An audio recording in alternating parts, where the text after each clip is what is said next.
I think fear of border patrol situation is definitely deterring a lot of tourists. Don't forget.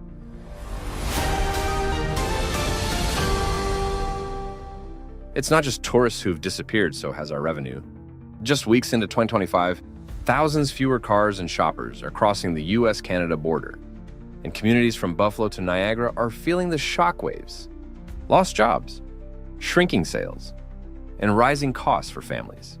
There was a time when a quick trip over the Peace Bridge was just part of daily life for folks living along the border. But this February and March, more than 35,000 fewer vehicles crossed at Buffalo's Peace Bridge, and nearly 30,000 fewer crossed the Rainbow Bridge. Compared to last year, you don't need a spreadsheet to feel the change. Local diners are quieter, and shopkeepers see fewer faces each week. Erie County's tax revenue is already down 7%, forcing town halls into tough decisions. Cut clinic budgets, delay road repairs, or reduce police overtime. For homeowners and retirees, these aren't just numbers. They mean the library closes early or doctor visits take longer. As funds tighten, families feel it at the register. Groceries and gas rise maybe $10 or $15 more a month. But enough to notice, small businesses quietly let part-time staff go, hoping for a rebound before summer. It's a chain reaction, started by fewer cars on the bridge. Felt right at home. Not long ago, American brands filled Canadian homes, from cereal to kitchen gadgets.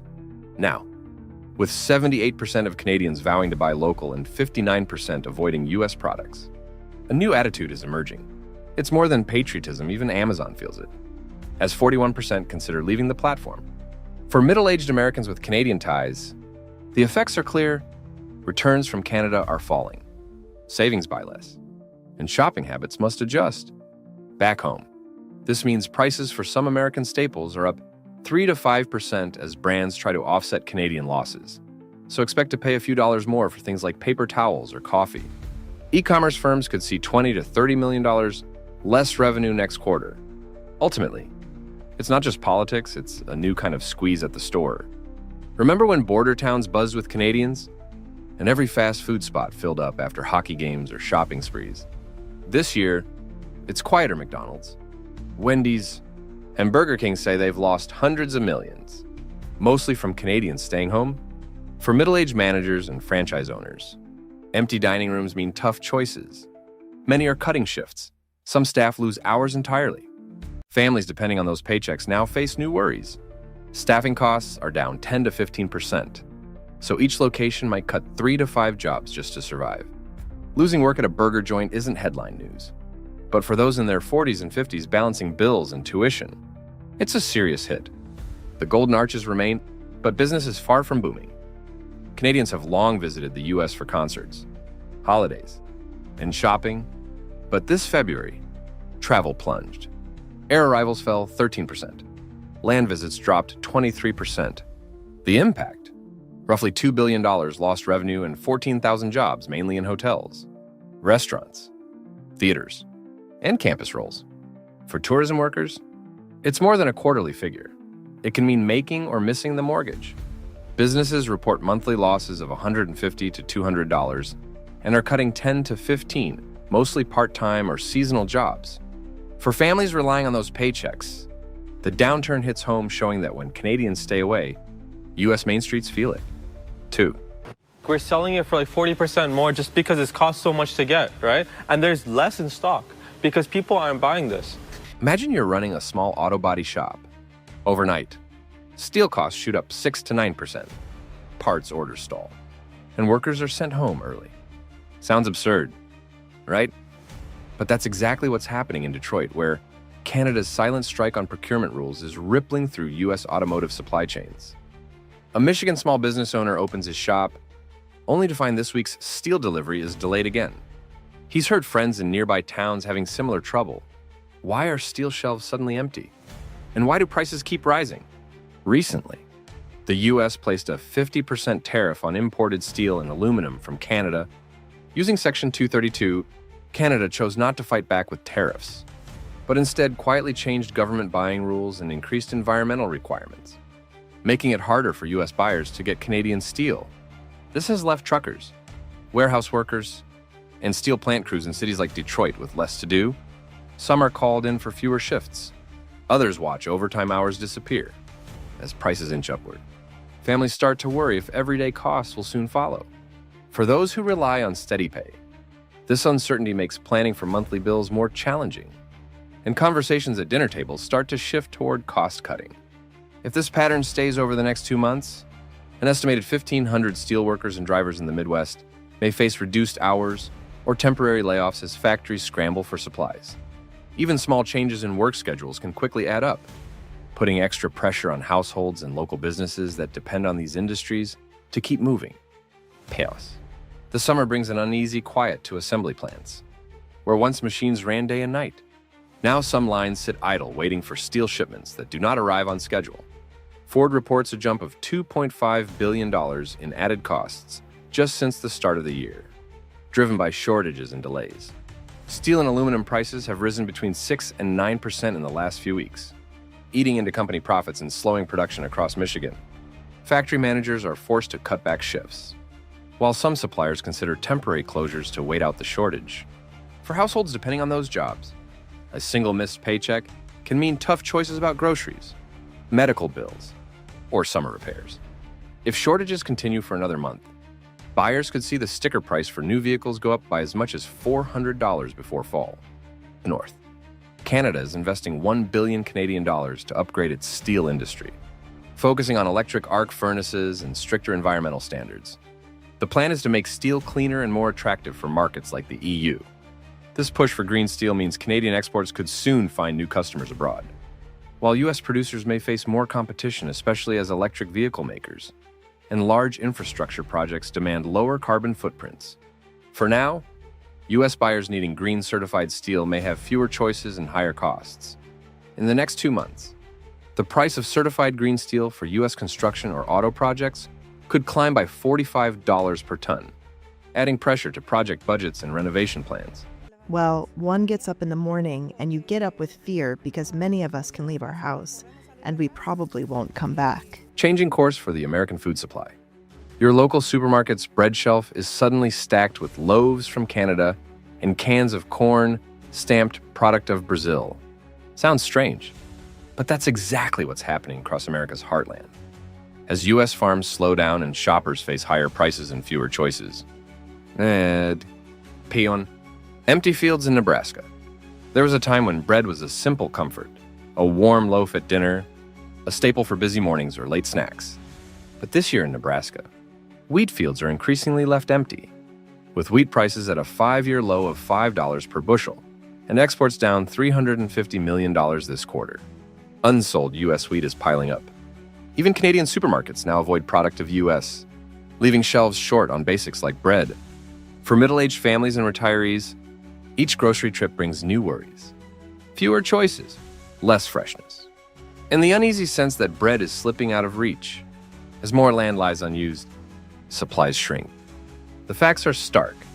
Bread and bakery prices are set to rise 15%, adding $30 a month for families trying to keep their kitchens stocked. Even familiar foods can become precious. One policy change can be felt in every slice. Not long ago, California's fields fed millions with fresh greens. Now, a different scene. Produce wilting on the vine and harvest crews gone. Migrant worker visas have dropped 12%.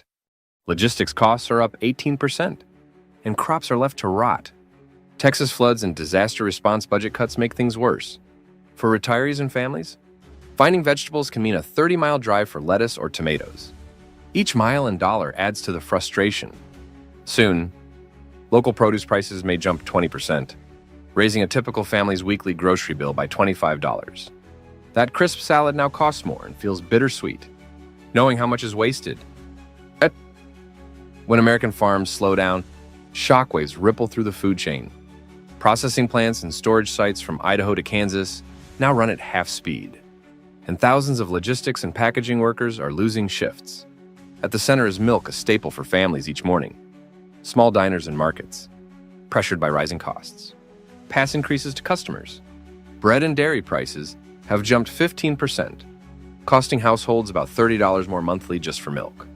Behind each gallon is more than a price. Small food businesses now spend $50 extra a month on logistics and packaging, while families see an extra $5 to $10 weekly on groceries. For many, pouring a glass of milk now feels more careful, more precious.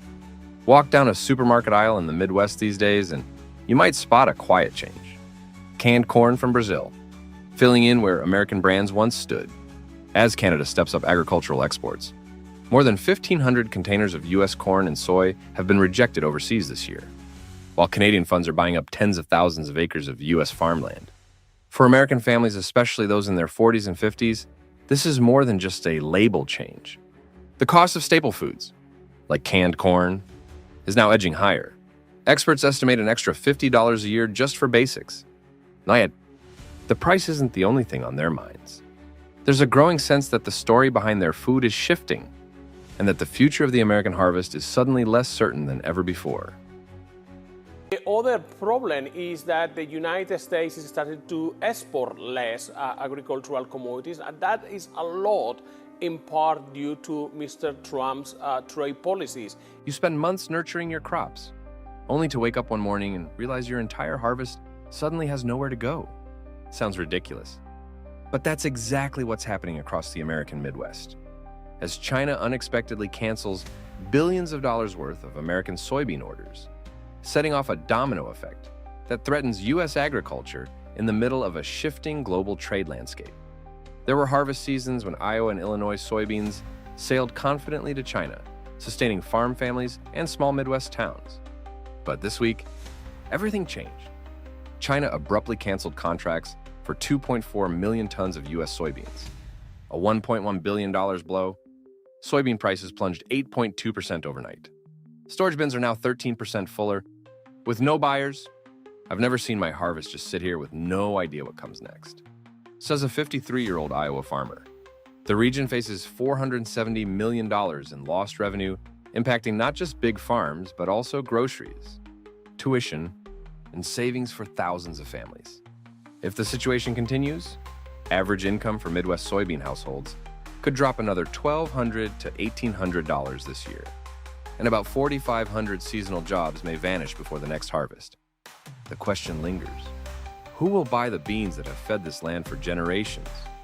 Not long ago, American soybeans were China's top choice, with Midwest shipments part of rural life. Now, after over $11 billion in Chinese-backed investment in Brazil's ports and railways, Brazil has taken over. Chinese buyers now pay $14 to $22 more per ton for reliable, long-term supply from Brazil, which provides 70% of China's soybean imports. For many American farmers, this shift isn't just about lost income, it's about being pushed aside in a changing world. This year, U.S. soybean exports to China may drop by up to 10 million tons, about 20%, forcing over 6,000 family farms to cut production or risk bankruptcy. Soybeans were once the ticket to a secure future. Now they are a question mark hanging over tomorrow. Is America still an agricultural powerhouse, or quietly becoming an outsider at the world's export table? It's not just soybeans under pressure, corn. America's golden crop is feeling it too. U.S. corn exports to China have plunged 79% year on year. China also released 1 million more tons from its reserves to cut reliance on U.S. suppliers. For many Midwest farmers, once hopeful fields now bring worry. As corn prices drop and incomes shrink, tough decisions loom about next year's planning and keeping the family farm going. If this trend continues, U.S. corn prices may drop another 10 to 12% in the next 3 months, slashing profits for middle-aged farmers by $900 to $1,500 per household this year. Over 2,000 small farms might suspend operations or cut acreage by 15 to 20% next season. Some changes come quietly by the time you feel them. They're already woven into the fabric of everyday rural life. Every shipload of soybeans now carries more than a harvest. It represents America's global standing. As China and South American partners develop a new trading system, using less dollars and favoring long-term deals, the U.S. role is fading. Without quick investment in infrastructure and modernized supply chains, American farmers could lose their vital spot in the global market. If no major changes happen, U.S. soybean export value may drop another 15 to 20% next year, costing 8,000 to 1,000 jobs in soybean states. Someday we might look back and wonder, was there a time when America's strength was measured by the price of a bushel of soybeans?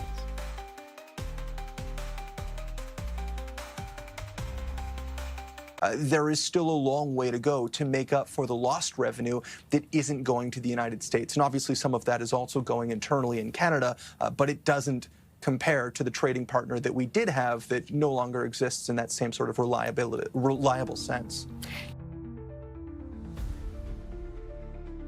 Imagine this. Your favorite neighborhood shop suddenly stops accepting dollars and only takes euros or yen. Sounds ridiculous, but that's exactly what's starting to happen in the world of North American finance, and Industry Canada is quietly redrawing the economic map. And American businesses may soon have to catch up or lose out. It's a quiet summer afternoon in suburban America. Many are reviewing their retirement statements, wondering if their savings will last. Yet north of the border, things are shifting. In June 2025, Ontario issued $2 billion in bonds without any U.S. bank involvement, a first in over a decade. 3 months earlier, Alberta raised 1.25 billion euros, led by European and Canadian banks. For Americans whose retirement savings rely on pension funds, this may seem remote, but as Canadian bond deals increasingly bypass U.S. banks, pension portfolio growth could slow. Experts warn that if underwriting revenue drops 15 to 20% annually, average returns on some U.S. retirement accounts may fall by 0 to 2 to 0.3 points. For someone with $300,000 saved, that's $600 to $900 less income per year, enough to affect essentials like healthcare or groceries. For years, Canadian copper has quietly supplied nearly 1/5 of America's refined copper. Now, as Ottawa pushes back against new U.S. tariffs, that supply chain feels more fragile than ever. Auto factories in Michigan and housing projects in Texas, places powered by middle-aged workers, may soon scramble for copper. In the next 6 months, deliveries to U.S. plants could fall by up to 5,000 tons. A veteran Detroit engineer, almost 50, sums it up. We used to wait a couple weeks for copper. Now, it could be a month or more. Delays and postponed paychecks may not make headlines, but they're real for thousands of families. Decisions in boardrooms and courtrooms echo through lunchrooms and living rooms nationwide. Every electric car contains nearly 80 kilograms of copper, a quiet force driving commutes and hopes for a greener future, especially for budget-conscious middle-aged families. A 5-cent increase per pound adds $90 to each new car. With tens of thousands produced monthly, that's millions in extra costs. Upgrading a single mile of high-voltage line now takes 10 more tons of copper, adding hundreds of thousands to big utility projects. For families, these costs hit home. Utility bills are set to rise $20 to $25 per household this summer. It's hard to save when everything keeps costing more, sighs one father. All these increases add up, making an electric car, or just a cool home in July, feel less attainable than ever. A clear warning. If the U.S. doesn't back down by July 22, Canada will impose tariffs on 125 billion Canadian dollars of American goods, from medicine and smartphones to groceries. The numbers are telling. In one quarter, Canadian exports to the U.S. fell by 18,000 tons, while shipments to Asia soared. For middle-aged Americans, especially those juggling healthcare and family bills, the impact will come fast. Prescription drugs from Canada could rise $8 to $10 per box. Smartphones may cost $50 to $70 more, and grocery prices may quietly creep up. Analysts warn these tariffs could threaten at least 15,000 American manufacturing jobs by year's end. Sometimes, what we count on most reminds us how fragile certainty is. With the looming threat of U.S. President Donald Trump's tariffs, a Buy Canadian movement has picked up across the country. You may have noticed it when you go into grocery stores or supply shops, a tag that tells you if the product you're about to pick up is made in Canada. What if a simple change in consumer habits led to billions of dollars shifting hands between two close neighbors? If Canadian families suddenly stopped buying 6 everyday American products, would American companies even notice at first? Or would the real shock come months later as lost sales ripple through factories, small towns, and even online platforms? Imagine how daily routines in both countries might quietly transform if trusted brands slowly vanished from shopping carts. For many years, Americans saw Canada as a reliable partner in trade and daily life. But recently, as U.S. tariffs on Canadian steel, aluminum, energy, and autos reached new highs, Canadians have responded in a quietly powerful way. Not with protests, but by simply turning away from certain U.S. products. 6 brands stand out: peanut butter, Harley-Davidson motorcycles, Amazon, Netflix, Walmart house brands, and cars from Ford and GM. This is no longer just an economic move. It has become a cultural statement. We don't support a nation that punishes us.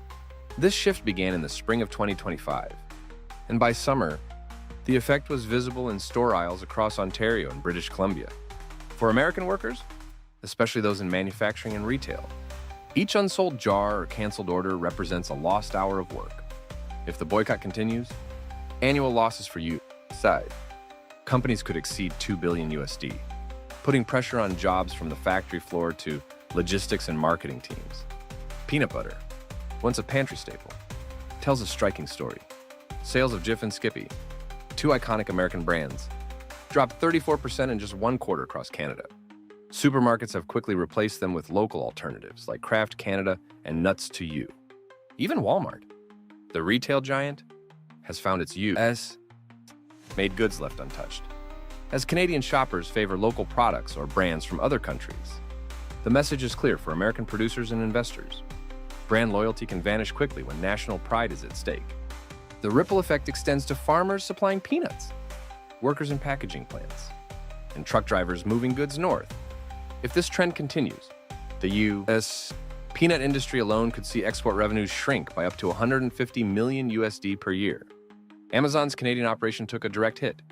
In early July 2025, Amazon suspended services in Quebec, leading to around 700 job losses. While some customers shifted to Canadian platforms or European tech providers, the trust gap grew. Netflix, another household name, also saw subscription numbers fall as families questioned supporting a U.S. brand in times of economic tension. The tech sector, often seen as immune to politics, is now facing unexpected headwinds. Investors and workers from software developers to warehouse staff could see income growth stall. Projections suggest U.S. e-commerce and streaming exports to Canada may drop by up to 500 million USD this year if consumer confidence does not rebound.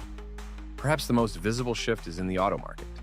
After Canada imposed a 25% tariff on U.S. made cars in response to the Trump administration's moves, showroom traffic for Ford and GM sharply declined.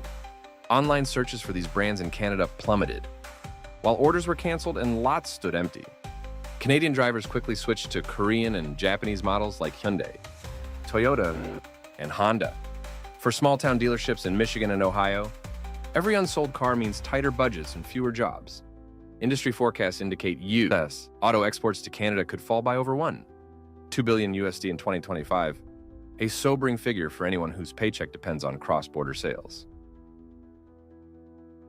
Now, according to the U.S. Travel Association, even a 10% drop in Canadian tourists could cost the U.S. more than $2 billion in spending and threaten 140,000 jobs. You walk into an airport that once buzzed with crowds and excitement. Now, you find rows of empty seats, silent hallways, and closed check-in counters. Sounds dramatic. This is the new reality at America's busiest airports. As airlines and travelers quietly turn away from the United States, there was a time when America's biggest airports bustled. Tourists rushing, constant boarding calls, but since early 2025, over 10 major airlines, including Singapore Airlines, Lufthansa, Emirates, Air France, Play airlines have quietly cut flights to the U.S. without major announcements. Now, silence lingers at O'Hare, LAX, and JFK, emptier waiting areas, fewer staff at check-in, and departure boards crowded with canceled routes. In cities like Chicago and New York, the numbers start to feel real. With 85,000 jobs at risk, families are rethinking how to pay the mortgage, keep up with college savings, or cover medical expenses for aging parents. This isn't just about a drop in tourism. It's a wave shaking the foundations of daily life, sometimes leaving the dinner table quieter, and plans for the future more uncertain. With job losses and shrinking incomes, an average family may have to cut $100 from the monthly grocery budget, often buying less fresh meat, milk, or produce. Multiply that by 85,000 workers. And local retailers and food suppliers feel the ripple, making entire cities more cautious. Higher landing fees, complicated visa procedures, and frosty welcomes at border checkpoints have made even the dream of coming to America less certain. These days, Even a pricey business class ticket doesn't guarantee easy entry. Every shift cut, every lost dollar, weighs heavier when there are bills to pay and kids asking for new shoes. With fewer hotel guests, staff see their hours cut sometimes by as much as 6 hours per week. That's $240 a month money that once covered groceries, summer camps, or a weekend meal to unwind from the stress. If this continues, hotel and restaurant workers may need to tighten their budgets even further.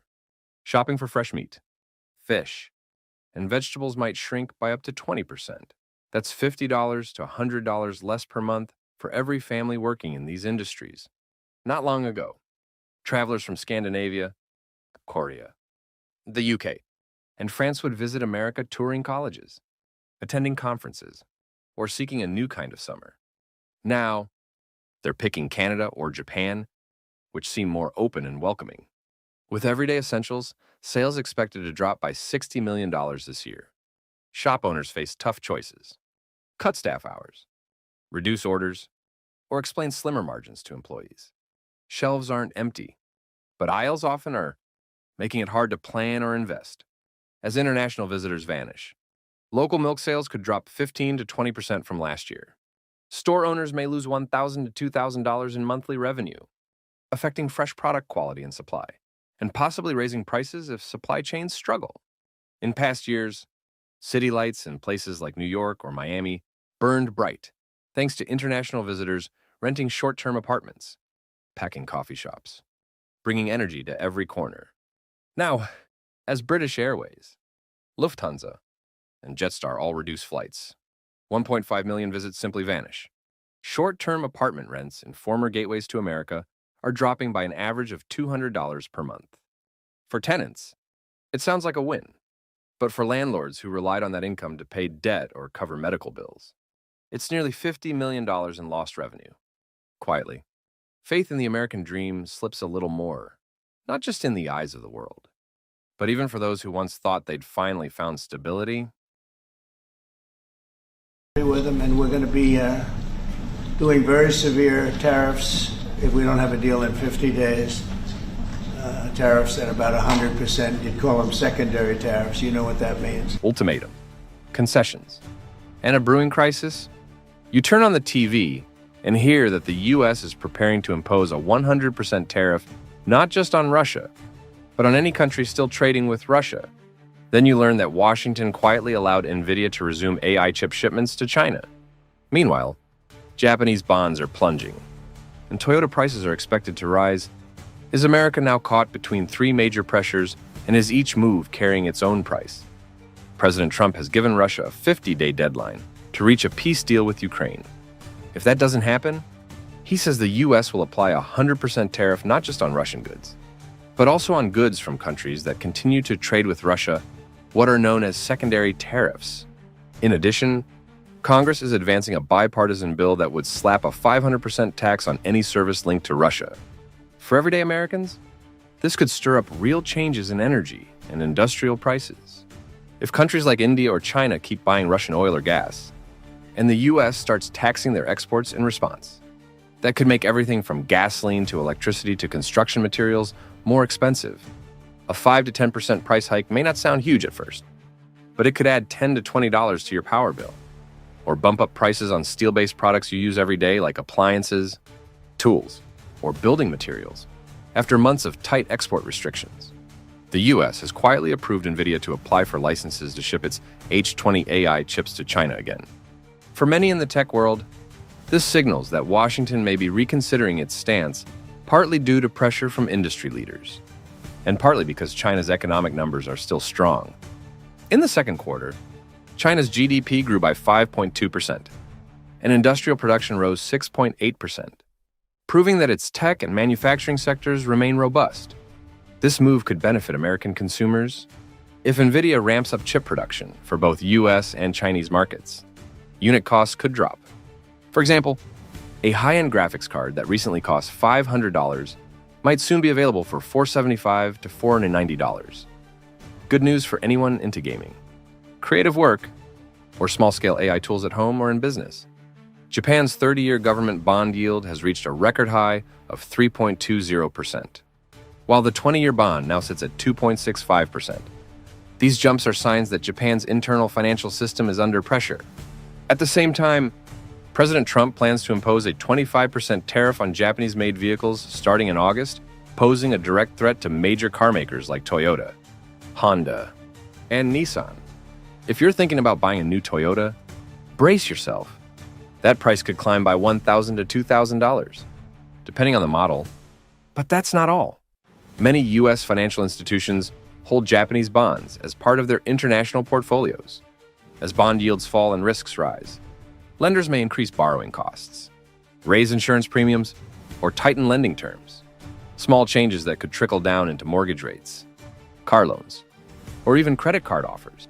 In short, while these international issues might seem far away, they could soon show up in very real ways in your energy bill, your next tech upgrade, or your next trip to the car dealership.